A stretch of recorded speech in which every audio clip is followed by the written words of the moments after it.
हमारे बार से जुड़े हुए सभी हमारे अधिवक्तागण और उपस्थित बहनों और भाइयों, मैं सबसे पहले उत्तर प्रदेश के इस सीमावर्ती जनपद में, चंदौली जनपद में आज भारत की न्यायपालिका से जुड़े हुए हमारे सभी वरिष्ठ न्यायमूर्तिगण, माननीय मुख्य न्यायाधीश जी के नेतृत्व में आज यहां पर पधारे हैं। मैं काशी विश्वनाथ की इस पावन धरा पर, बाबा कीनानाथ की इस पावन धरा पर उनका और सभी माननीय न्यायमूर्तियों का उत्तर प्रदेश की जनता की ओर से और आप सभी बार से जुड़े हुए और चंदौली जनपद के साथ साथ इन सभी जनपदों के नागरिकों की ओर से, अधिवक्ताओं की ओर से हृदय से मैं स्वागत करता हूं, अभिनंदन करता हूं।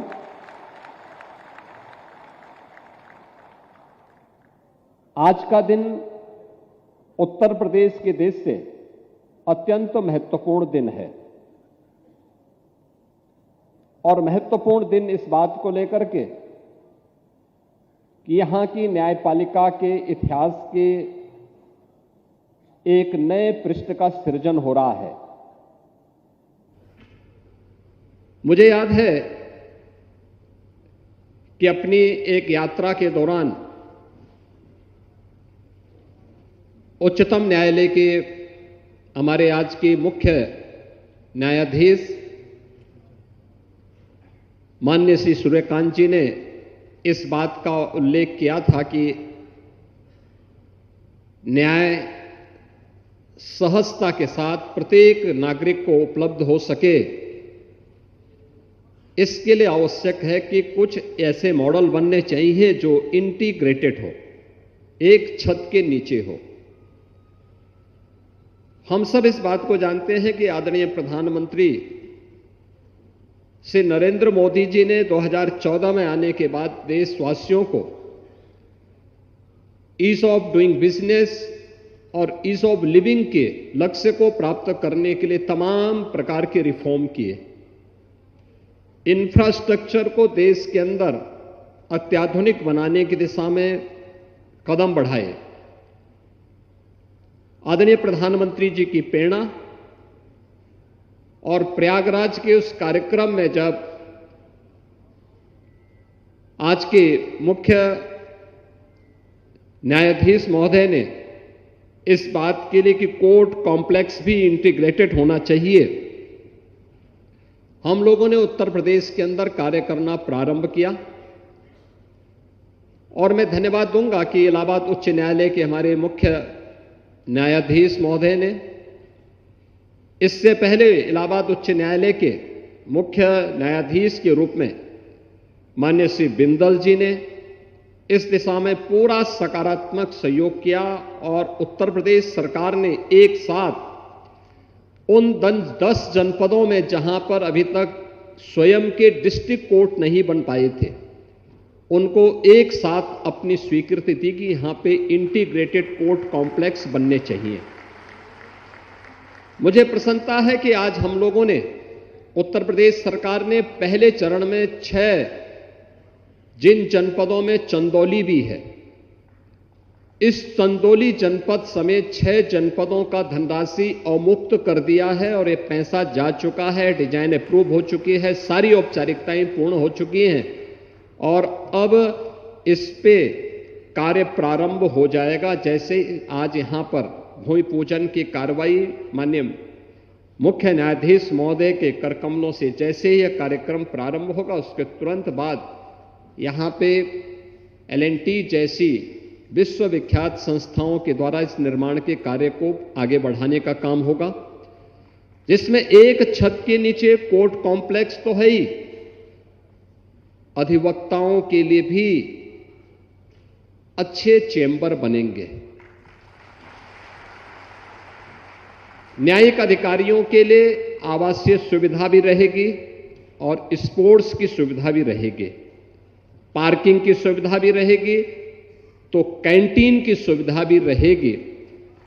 अब ऐसा नहीं होगा कि न्याय के लिए लड़ने वाले, जूझने वाले हमारे अधिवक्ता स्वयं दिन की रोशनी में, जब उनकी चेंबर में कोई वादी जाता था, वादकारी जाता था, तो उसको दिन में ही चेंबर से सूरज के दर्शन होते हुए दिखाई देते थे। टूटे हुए चेंबर नहीं, बल्कि एक अच्छा हाई राइज बिल्डिंग में उनके लिए भी बेहतर चेंबर की व्यवस्था इस कैंपस में हम लोग देने जा रहे हैं। और ये सुविधा एक साथ यहां पर माननीय मुख्य न्यायाधीश की प्रेरणा से आज उत्तर प्रदेश के अंदर 6 जनपदों में यह सुविधा उपलब्ध हो रही है, जिनमें चंदौली है, महोबा है, अमेठी है, शामली है, हाथरस है और औरैया है।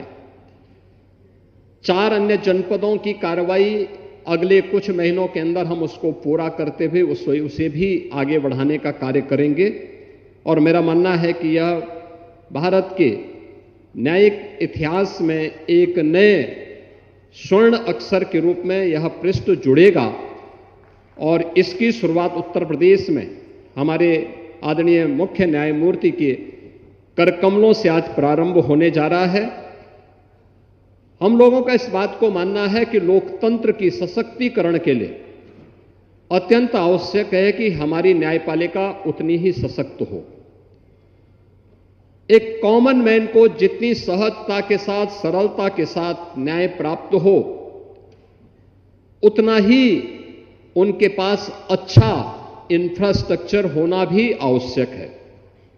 और मुझे बताते हुए प्रसन्नता है कि उत्तर प्रदेश सरकार के पास न्यायिक व्यवस्था से जुड़े हुए कोई भी कार्य जब आते हैं, उसे पूरा होने में कोई देर नहीं लगती। हमारे पास इन कार्यों के लिए, क्योंकि अगर हमें सुशासन के लक्ष्य को प्राप्त करना है तो हमें न्यायिक सुविधाओं को भी और सुदृढ़ करने के लिए और सुविधा संपन्न बनाने के लिए अपना पूरा योगदान देने में कोई कोताही नहीं बरतनी चाहिए। और मुझे प्रसन्नता है कि उत्तर प्रदेश इस दिशा में बेहतरीन दिशा में आगे बढ़ चुका है। मैं आज के इस शिलान्यास कार्यक्रम के अवसर पर इन 6 जनपदों के साथ ही उत्तर प्रदेश के अन्य जनपदों में, जहां भी प्रयागराज, अभी वाराणसी के बारे में भी हमारे उच्चतम न्यायालय के वरिष्ठ न्यायमूर्ति माननीय श्री विक्रम नाथ जी ने इस बात का उल्लेख किया कि वाराणसी में हम लोग तो हर जनपद में चाहते हैं कि हर जनपद में इस प्रकार के कोर्ट कॉम्प्लेक्स बने। और ये सचमुच ये 6 जनपद पायलट के रूप में हम लोग प्रारंभ करने जा रहे हैं। और मैं इस बात के लिए आश्वस्त करता हूं प्रदेश सरकार की तरफ से कि पैसे की कमी नहीं, आज के दिन पे इच्छा शक्ति की कमी जरूर दिखती है। आप दृढ़ इच्छा शक्ति के साथ कार्य करिए, सरकार का पूरा सहयोग मिलेगा। मैं इन सभी 6 जनपदों के हमारे न्यायिक अधिकारियों को, अधिवक्ताओं को, जिनके द्वारा लगातार इस बात की आवाज उठाई जाती थी, और यहां तो चंदौली जनपद में तो यहां के जनप्रतिनिधि भी